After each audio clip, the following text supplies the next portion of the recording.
यदि तटीय क्षेत्र की बात करें तो यहां पर देखो गुजरात है, महाराष्ट्र, गोवा, कर्नाटक व केरल। यहां पर है तमिलनाडु, आंध्र प्रदेश, उड़ीसा व पश्चिमी बंगाल। देखो तटीय सीमा की जो लंबाई है वो है 6100 किलोमीटर। तटीय सीमा की लंबाई कितनी है? 6100 किलोमीटर, यानी जो द्वीपीय क्षेत्र है उनको छोड़कर। यदि द्वीपों सहित इसकी जो लंबाई है वो 7516.6 किलोमीटर है। तो तटीय सीमा की लंबाई कितनी है? 6100 किलोमीटर। इस 6100 किलोमीटर में जो सर्वाधिक लंबाई है वो है गुजरात की।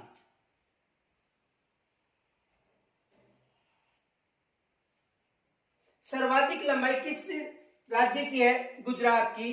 दूसरा जो स्थान वो किसका है? आंध्र प्रदेश का। और सबसे कम बात करें तो सबसे कम लंबी सीमा किसकी है? गोवा के साथ। यानी जो तटीय राज्य है उनमें जो सर्वाधिक लंबाई है वो किसकी है? गुजरात की है। और दूसरा कौन सा है? आंध्र प्रदेश। और सबसे कम लंबी सीमा जो तटीय क्षेत्र के राज्य हैं इनमें सबसे कम लंबी सीमा किसकी है? गोवा की। देखो गुजरात के साथ 1215 किलोमीटर लंबी सीमा स्पर्श होती है, जो तटीय क्षेत्र की 23% भाग है। यानी गुजरात के साथ जो सीमा होती है वो होती है 1215 किलोमीटर और आंध्र प्रदेश के साथ 974 किलोमीटर। देखो इसके साथ 1215 किलोमीटर जो कुल जो सीमा है तटीय क्षेत्र की उनका 23% भाग, और इसके साथ 974 किलोमीटर। और यदि गोवा की बात करें तो सबसे कम 151 किलोमीटर। एग्जाम यहां से प्रश्न बन सकता है। देखो यहां से 2-3 प्रश्न बन सकते हैं। पहला प्रश्न यह बन सकता है कि तटीय सीमा पर स्थित जो राज्य है उनमें से ऐसा कौन सा राज्य है जिसकी सीमा तटीय सीमा को सर्वाधिक स्पर्श करती है। देखो प्रश्न बन सकता है। प्रश्न यह बन सकता है तटीय सीमा पर स्थित ऐसा कौन सा राज्य है जिसकी सर्वाधिक सीमा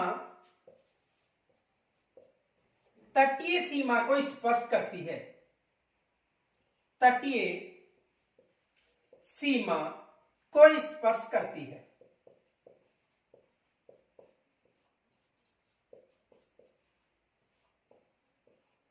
देखो यहां से प्रश्न बन सकता है। प्रश्न ध्यान से समझो कि तटीय सीमा पर स्थित ऐसा कौन सा राज्य है जिसकी सर्वाधिक सीमा तटीय सीमा को स्पर्श करती है। तो ये जो राज्य हैं इनमें जो सर्वाधिक तटीय सीमा को स्पर्श करने वाला जो राज्य है वो गुजरात है, और दूसरा राज्य कौन सा है? आंध्र प्रदेश। देखो सर्वाधिक जो तटीय सीमा को स्पर्श करने वाला राज्य है गुजरात, और जो गुजरात की सीमा है वो 1215 किलोमीटर, और जो दूसरा राज्य है वो कौन सा है? आंध्र प्रदेश। और आंध्र प्रदेश के साथ 974 किलोमीटर। यानी कहने का मतलब कि गुजरात के साथ सर्वाधिक तटीय सीमा स्पर्श होती है और दूसरा जो स्थान है वो आंध्र प्रदेश का।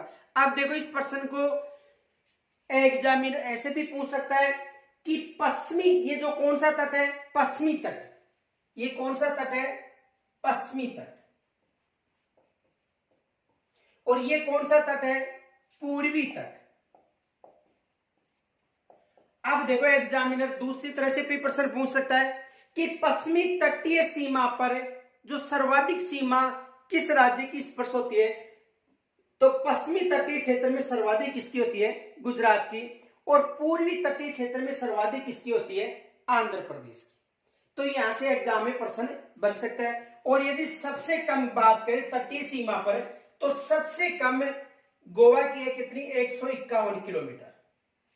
जो तटीय राज्य है, 9 तटीय राज्य हैं, उनमें सबसे कम जो तटीय सीमा स्पर्श होती है वो किस राज्य की होती है, गोवा की होती है। दूसरा प्रश्न ये भी पूछा जा सकता है, देखो ध्यान से समझना इस प्रश्न को, यहां तक स्क्रीन छोड़ लो पहले।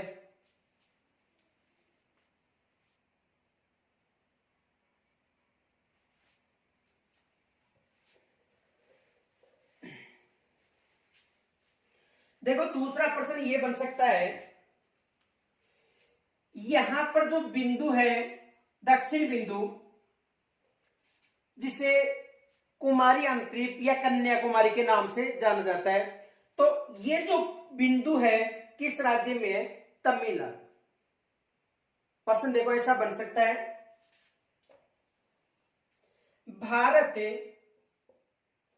की मुख्य भूमि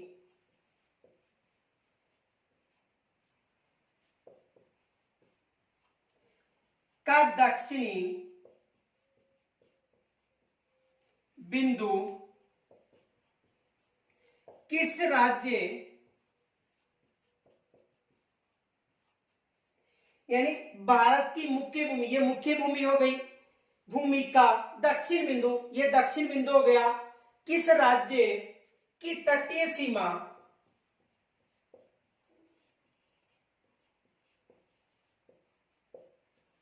पर स्थित है।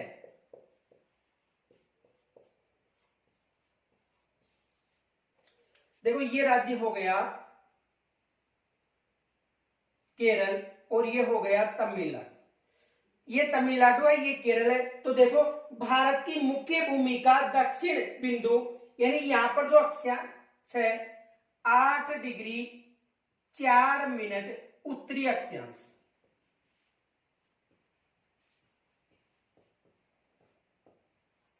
तो भारत की मुख्य भूमि का जो दक्षिण बिंदु है किस राज्य की तटीय सीमा पर स्थित है, तो किस राज्य की तटीय सीमा पर स्थित है, तमिलनाडु की।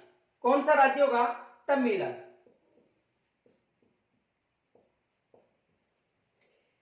दूसरा प्रश्न ये बन सकता है, देखो इससे संबंधी जो प्रश्न बनते हैं उनमें एक तो ये प्रश्न बन सकता है, दूसरा प्रश्न यहां से ये भी बन सकता है, पश्चिमी तटीय